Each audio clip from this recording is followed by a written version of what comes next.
Back to news.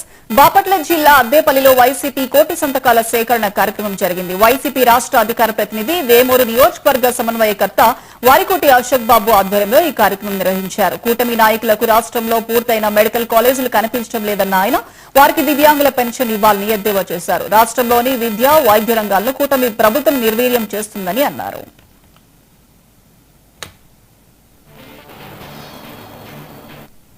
అన్నిటికీ కేంద్ర ప్రభుత్వం నుండి పర్మిషన్ తీసుకొని వచ్చి వాటిలన్నింటినీ నిర్మాణం చేసి కొన్నిటిని ప్రారంభించి వాటిని నడుపుతూ ఉంటే చంద్రబాబు నాయుడు గారు అసలు కాలేజీలు కట్టలేదు, పర్మిషన్ లేవని వాటన్నిటిని కూడా ప్రైవేటు పరం ప్రభుత్వ మెడికల్ కాలేజీలని, హాస్పిటల్స్ని ప్రైవేటు పరం చేసి వాటి ఆస్తులు, ప్రభుత్వ ఆస్తుల్ని వాళ్ళు తినే విధంగా చంద్రబాబు నాయుడు గారు కూటమి నాయకులు చేయడాన్ని నిరసిస్తూ ఈ రోజున వైఎస్ జగన్మోహన్ రెడ్డి గారు, వైఎస్ఆర్ కాంగ్రెస్ పార్టీ జాతీయ అధ్యక్షులు ఈ రోజున కోటి సంతకాలకు సంబంధించినటువంటి ఈ యొక్క కార్యక్రమంలో భాగంగా వేమూరు నియోజకవర్గం నుంచి 60,000 పైచీలకు కోటి సంతకాలు చేసి 62,037 కోటి సంతకాలు చేసి జగన్మోహన్ రెడ్డి గారికి అందజేసేటువంటి కార్యక్రమంలో వేమూరు నియోజకవర్గం నుండి అన్ని మండలాలకు సంబంధించి చుండూరు మండలం 15,758 సంతకాలు డిజిటలైజ్ చేసి ఈరోజు బాక్సుల్లో మీడియా మిత్రులు అందరి ముందు